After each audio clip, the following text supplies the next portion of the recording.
வணக்கம். புத்தளம் பகுதியில் 75 வயதுடைய ஒரு முச்சக்கர வண்டி சாரதி 16 வயது ஒரு சிறுவனால் கொலை செய்யப்பட்ட சம்பவம் நீங்கள் அனைவரும் அறிந்தது. பல பேர் இதை பற்றி பேசியிருந்தார்கள். இந்த ஒரு குற்றச்செயலின் பின்னணியில் ஒரு சமூகத்தின் பங்களிப்பு எவ்வாறு இருக்கின்றது?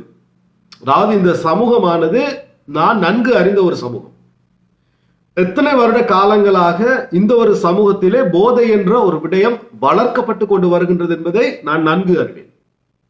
அதனால் இந்த ஒரு வீடியோ மூலமாக இந்த ஒரு குற்ற பின்னணியில் இந்த ஒரு கொலை சம்பவத்தோடு எப்பொழுது இந்த போதை கலாச்சாரத்திற்கு இந்த சமூகம் ஒரு முடிவினை எட்டும் என்ற ஒரு விடயத்தினை கேள்வியாக முன்வைக்கின்றேன். தொடர்ந்து இணைந்திருங்கள். இது உங்கள் சந்திரன் ரிவ்யூஸ். சமூக அக்கறை கொண்டவர்கள் இந்த காணொளிக்கு லைக் பண்ண மறக்க வேண்டாம். என்னுடைய சேனலையும் சப்ஸ்கிரைப் பண்ண மறக்க வேண்டாம். சப்ஸ்கிரைப் செய்த என்னுடைய நண்பர்களுக்கு மீண்டும் என்னுடைய கோடான கோடி நன்றிகள். ஓகே, சம்பவத்தின் பின்னணியை பற்றி அதிகமாக நான் விவரிக்க தேவையில்லை. பல பேஸ்புக் பதிவுகள், பல வீடியோஸ், பல பேர் இதை பற்றி பேசியிருந்தார். ஏனெனில் இந்த சமூகத்தில் அந்த ஒரு தாக்கத்தை ஏற்படுத்திய ஒரு சம்பவமாக இது பதிவு செய்யப்பட்டிருந்தது. அதாவது 22ஆம் தேதி ஒரு முதியவருடைய 75 வயது முதியவருடைய புத்தளம் பிரதேசத்தில் முச்சக்கர வண்டி சாரதியாக இருக்கின்ற திரைவில் ஆயர் செய்கிற அப்துல் லத்தீப் என்பவருடைய உடல் தான் அங்கே கிடைக்கின்றது. அந்த சம்பவத்தின் பின்னணியில் மறுநாள் 16 வயதுடைய சிறுவன் ஒருவன் கைது செய்யப்படுகின்றான். கைது செய்யப்பட்டது தான் அந்த சமூகத்திலே பாரிய ஒரு பரபரப்பை ஏற்படுத்திய சம்பவமாக மாறி இருந்தது. 21ஆம் தேதி இரவு 9:30 மணிக்கு இந்த அப்துல் லத்தீப் என்பவருடைய வீட்டிற்கு இந்த சிறுவன் சென்று த்ரீ வீல் ஹயர் பண்ணியிருக்கின்றாரு, ஆட்டோ ஹயர் பண்ணியிருக்கின்றாரு. இவரை கூட்டிக் கொண்டு செல்கின்ற வழியில் தான் பின்னாளிலிருந்து கழுத்தை துண்டித்து, அதாவது கழுத்தை நெரித்து கொலை செய்திருக்கின்றார். இந்த ஒரு அந்த இரவில் நடந்த சம்பவம், அதாவது 21ஆம் தேதி இந்த கொலையின் பின்னர் இவன் ஒரு சாதாரண சந்தர்ப்பத்தின் பேரில் கொலை செய்தவனாக அல்லாமல் ஒரு பியோ கொலைக்காரனாக, ஒரு கொடூரனாக இவன் நடந்து கொண்டிருக்கின்றான் என்பது இன்னும் சில பதிவுகளில் இருந்து காண கிடைத்தது. என்னவென்று சொன்னால், இந்த முதியவரை தாக்கிவிட்டு கொன்று சென்று விட்டு இவருடைய இந்த ஏடிஎம் கார்டும் இந்த ஒரு கொலைகார சிறுவன் வசம் தான் இருந்திருக்கின்றது. அவனுக்கு ஏடிஎம் அந்த பின்கோடும் தெரிந்திருக்கின்றது. அதில் அவருடைய அக்கவுண்டில் காசு எடுத்து தன்னுடைய நண்பர்களோடு ஹோட்டலில் உணவருந்தி குதூகலம் செய்திருக்கின்றான் இந்த ஒரு கொலைகார சிறுவன். அதாவது எனக்கு தோன்ற விஷயம் என்னவென்று சொன்னால், 9:30 மணிக்கு இந்த ஒரு 16 வயது சிறுவன் இவரை ஹயருக்கு அழைக்கும் பொழுது இவர் நிச்சயமாக தனக்கு எவ்வளவாது கிடைக்கும், கொண்டு விட்டால் ஒரு 500-1000 ரூபாய் கிடைக்கும் என்ற மனநிலையில் நிச்சயமாக தன்னுடைய ஆட்டோவை வீட்டிலிருந்து எடுத்துக்கொண்டு வெளியே வந்திருக்க மாட்டார். இந்த 75 வயதுடைய மறைந்த லத்தீப் அவர்களுக்கு இந்த 16 வயதில் தன்னுடைய மகனுக்கோ மகளுக்கோ பிறந்த ஒரு பேரன் இருந்திருக்கலாம். தன்னுடைய ஒரு பேரனுக்கு ஒரு அவசரம் என்றால் தான் எங்கேயோ அவனை கொண்டு பாதுகாப்பாக ஒரு இடத்துக்கு சேர்க்க வேண்டும் என்று அந்த நல்லுள்ளம் இருக்கின்றது தானே, அந்த மனிதநேயம் இருக்கின்றது தானே. அந்த மனிதநேயத்தின் பேரில் தான் இவர் தன்னுடைய முச்சக்கர வண்டியை, ஆட்டோவை எடுத்துக்கொண்டு இவனை கொண்டு சேர்க்க வேண்டிய இடத்திற்கு கொண்டு சேர்க்க முடிவோடு வந்திருப்பார். ஆனால் அந்த ஒரு நல்லுள்ளம் படைத்த அந்த ஆட்டோ சாரதிக்கு நடந்தது, கிடைத்த வெகுமதி இந்த ஒரு கொடூரன் அவரை கொலை செய்து அந்த ஒரு கால்வாயிலே தள்ளிவிட்டு போனது தான். ஓகே, இப்ப இந்த ஒரு கொலைக்கு பின்னால் என்னை பொறுத்த வரைக்கும் 3 தரப்பு இருக்கின்றது. நேரடியாக தொடர்பு பட்டது இந்த 16 வயது சிறுவன். இவன் தான் இந்த கொலைக்கு நேரடி தொடர்பு. இரண்டாவது, அதாவது நேரடியாக அல்லாமல் தொடர்பு பட்டவர்கள் இவனது குடும்பம், இவனது சகோதரர்கள், இவனது உறவினர், இவனுடைய நண்பர்கள், இந்த ஒரு கம்யூனிட்டி. இவர்கள் தான் மறைமுக தொடர்பு. மூன்றாவதாக தொடர்பு பட்டவர்கள் இந்த கொலையோடு இவன் வசித்து வந்த அந்த சமூகம்.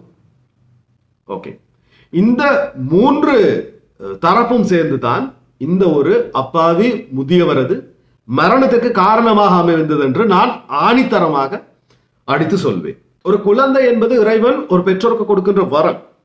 இந்த கிடைத்த வரத்தை வளர்க்கின்ற பெற்றோர் எவ்வாறு வளர்க்க வேண்டும் என்று சொன்னால், தன்னை படைத்தவனுக்கு அஞ்சுபவனாகவும் பயப்படுவனாகவும் தான் வாழ்கின்ற சமூகத்திற்கு நன்மை செய்யக்கூடிய ஒரு குழந்தையாகவும் வளர்த்தெடுக்க வேண்டும் என்பதுதான் இந்த பெற்றோர்களுடைய கடமையாக இருக்கின்றது. ஆனால் தன்னுடைய கடமையை மறந்து இந்த பெற்றோர் இவனை ஒன்றுமே செய்ய முடியாது என்று, அதாவது 16 வயது என்றால் நிச்சயமாக ஒரு 12 வயதில் இருந்து ஒரு 4 வருடத்துக்கு முன்பாகவே இவனை கைவிட்டு இருக்க வேண்டும். இவ்வாறு தான் இவனை வளர்த்திருப்பார்கள், அவனுடைய போக்கில் தான் இவனை வளர்த்திருப்பார்கள். அதாவது எந்த குழந்தையும் நல்ல குழந்தை தான் மண்ணில் பிறக்கையிலே, அவன் நல்லவனாவதும் தீயவனாவதும் அன்னை மட்டுமல்ல பெற்றோர்களின் வளர்ப்பிலே. இந்த விடயம் தான் இங்கே பிழைத்திருக்கின்றது. உங்களது குழந்தையை உங்களால் வளர்க்க முடியாவிட்டால் அந்த பொறுப்பை எடுத்து செய்யக்கூடியவர்களுக்காவது நீங்கள் அந்த சந்தர்ப்பத்தினை வழங்கி இருக்க வேண்டும். நான் ஏற்கனவே அதாவது சில பேஸ்புக் மேலதிகமாக வாசித்த விடயங்கள் தான், இவன் ஏற்கனவே ஒரு நகை திருட்டு சம்பந்தமாக கைது செய்யப்பட்டு சிறுவர் திருத்த பள்ளிக்கு சென்று அங்கிருந்து தப்பி வந்த ஒருத்தனாக, அதாவது இவனது குற்ற செயல்கள், இவன் இந்த போதைக்கு அடிமையான விஷயம் எவ்வளவு வருட காலமாக இருந்திருக்கின்றது. இந்த பெற்றோராலோ அல்லது இவனுடைய சகோதரர்களாலோ அல்லது இவனுடைய உறவினர்களாலோ இவனை கண்ட்ரோல் செய்ய முடியாத ஒரு நிலைமை காணப்பட்டிருக்கின்றது. அவ்வாறெனில் நீங்கள் இவன் மேலும் மேலும் குற்றவாளியாக மாறும் முன்னர் அட்லீஸ்ட் போலீஸுக்கோ அல்லது புத்தளம் போலீஸுக்கு அந்த சைடில் இருக்கின்ற சிறுவர் நன்னடத்தை பிரிவிற்கோ சென்று அறிவித்திருக்கலாம். அந்த அதிகாரிகள் மூலமாக இவனை நல்லதொரு திசைக்கு திருப்பி இருக்கலாம். ஆனால் நீங்கள் அவ்வாறு முயற்சித்தீர்களோ தெரியாது. ஆனால் ஒரு அலட்சிய போக்கு, அசம்பந்த போக்கு தான் இவன் ஒரு 75 வயதுடைய முச்சக்கர வண்டி சாரதியை, தன்னுடைய தாத்தா வயதில் இருக்கின்ற ஒரு சாரதியை, ஒரு மனிதரை கொலை செய்கின்ற அளவுக்கு வந்திருக்கின்றது. நிச்சயமாக இந்த ஒரு சந்தர்ப்பத்தை பொறுத்தவரை சொல்கின்றேன், இவன் திருந்தி வரும் அளவு உங்களால் செய்யக்கூடிய மிக உயர்ந்த செயல் என்னவென்று சொன்னால், நீங்கள் அதாவது படைத்த இறைவனுக்கும் இந்த சமூகத்திற்கும் உங்களால் செய்யக்கூடிய மிக முக்கிய கடமை என்னவென்று சொன்னால், இவன் தண்டனை அனுபவிப்பதற்கு நீங்கள் அனுமதிக்க வேண்டும். காசுக்காக வாதாடுகின்ற யாரோ ஒரு ஃப்ராக்டரை, ஒரு சட்டத்தரணியை கொண்டு இவன் ஒரு மனநிலை பாதிக்கப்பட்டவன், இவன் ஒரு சிறுவன், இவனுக்கு குறைந்த தண்டனையை கொடுத்து 6 மாசத்திலேயோ 1 வருஷத்திலேயோ வெளியே விட்டுருங்க ஐயா என்று நீதிபதியிடம் கெஞ்சி கொண்டு இருக்க வேண்டாம். நீங்கள் அதற்கு அனுமதிக்க வேண்டாம். இந்த ஒரு கொலைக்கு எவ்வளவு உயர்ந்த தண்டனை அவனுக்கு கிடைக்கணுமோ அந்த தண்டனையை அனுபவித்து ஒரு நல்லவனாக அவன் திருந்தி வந்தால் வரட்டும். அப்படி இல்லை என்றால் இப்படி ஒரு பிள்ளை தேவையில்லை என்ற மனநிலையோடு விட்டு விடுங்கள். இப்ப அதாவது இந்த சமூகத்திடம் நான் கேட்க வேண்டும் என்று சொன்ன சில கேள்வி, உங்களுக்கு தெரியும், ஒரு வசனம் இருக்கின்றது, ஒரு ஸ்டேட்மெண்ட் இருக்கின்றது, எத்தனம் போனாலும் புத்தளம் போகாது. அதுக்கு பின்னால் இருக்கிற இன்னொரு வசனத்தை அவர்கள் மறந்து விடுவார்கள். அவர் போனாலும் புத்தியோடு போ. இதை சிலர் நினைக்கின்றது என்னவென்று சொன்னால் அவ்வளவு ஏமாற்றுக்காரர்கள் இருக்கின்ற சமூகம். நிச்சயமாக இல்லை. அந்த ஒரு காலத்திலே, அதாவது இந்த சமயங்கள், ஒரு சில கலாச்சாரங்கள் வளர்ந்து வருகின்ற காலத்திலே சில மத தலைவர்கள் சில பிரசங்கங்களுக்காக, சில கருத்தரங்குகள் நடத்துவதற்காக புத்தளம் வரும் பொழுது புத்தளம் வாழ் இந்த மக்கள் கேட்கின்ற கேள்விகளுக்கு அவர்களால் பதில் சொல்ல முடியாத ஒரு சூழ்நிலை காணப்பட்டதாம். அதனால் தான் புத்தளத்துக்கு செல்வதானால் தயவு செய்து நல்ல தகுந்த ஆயத்தத்தோடு செல்லுங்கள் என்பதுதான் இதில் இந்த உண்மையில் பின்னணியில் மறைந்திருக்கின்ற ஒரு விடயம். ஓகே, இலங்கையில் பாராளுமன்றத்தில் ஆரம்ப காலகட்டத்திலே ஒரு நிதி அமைச்சரை இலங்கை பாராளுமன்றத்திற்கு வழங்கிய சமூகம் தான் இந்த புத்தளம் சமூகம். எத்தனையோ கல்விமான்களை கொண்டிருக்கின்ற சமூகம் தான் இந்த புத்தளம் சமூகம்.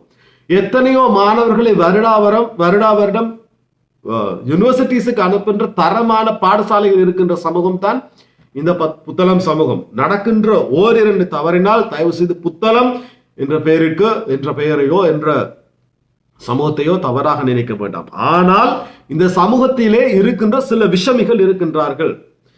எனக்கு தெரிந்த அளவிலே இப்ப 2026 என்றால் ஒரு 14 வருடங்களுக்கு முன்னதாகவே இங்கே இந்த கேரளா கஞ்சா என்ற ஒரு விஷயம் மிக பிரபலமாக இருந்தது.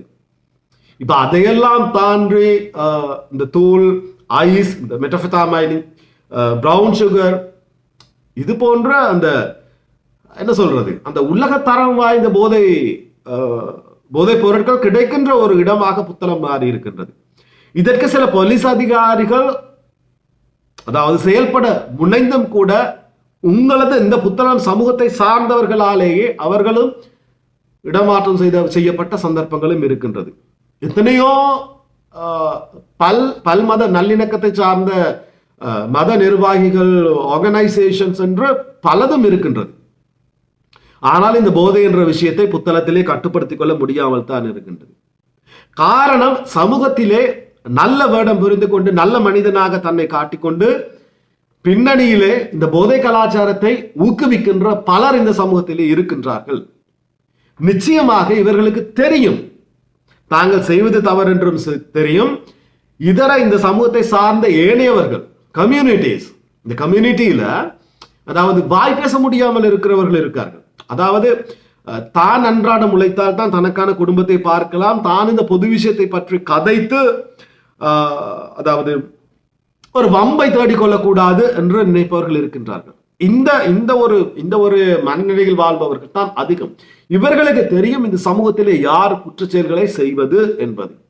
நான் கூறுகின்றேன், நீங்கள் என்னுடைய பிள்ளையை வளர்த்து கொண்டால் போதும், எனக்கு இருக்கிறது பெண் பிள்ளை, அவளை எப்படியாவது ஏலவல் முடிய விட்டு யாருக்காவது கட்டி கொடுத்து விட்டால் போதும், என்கிட்ட இருக்கிறது ஆம்பளை பிள்ளையாக இருந்தால் நான் நல்லாகத்தான் வளர்க்கிறேன் என்ற மனநிலையோடு யாரும் தயவு செய்து இருக்க வேண்டாம். இந்த போதை என்பது புத்தளம் சமூகத்திலே அந்த அளவு அதிகரித்து விட்டது. அதனால் தயவு செய்து இது போன்ற கொலைகள் நடக்காமல் இருக்க, இது போன்ற சிறுவர்கள் குற்றவாளிகளாக மாறாமல் இருக்க, இதை போன்ற அப்பாவிகள் கொலை செய்யப்படாமல் இருக்க, சிறுமிகள் பாதிக்கப்படாமல் இருக்க, வீட்டில் இருக்கின்ற பெண் பிள்ளைகள் பாதிக்கப்படாமல் இருக்க தயவு செய்து ஒரு நல்ல திட்டத்தை கொண்டு வந்து இந்த அரசு இந்த போதை சம்பந்தமான குற்றச்செயல்களை தண்டிப்பதில் மிகவும் ஆர்வம் காட்டுகின்ற ஒன்றாக இருக்கின்றது. உங்களால் முடிந்த இந்த சமூகத்தினால் வழங்கக்கூடிய ஒத்துழைப்பினை வழங்கி இந்த போதையை புத்தளம் சமூகத்திலிருந்து ஒழிப்பதற்காக இறைவனை பிரார்த்திப்போம். சந்திக்கிறேன் இன்னொரு பதிவில். அதுவரை விடைபெறும் நான் என்றும் உங்களில் ஒருவன் சந்திரன். நன்றி.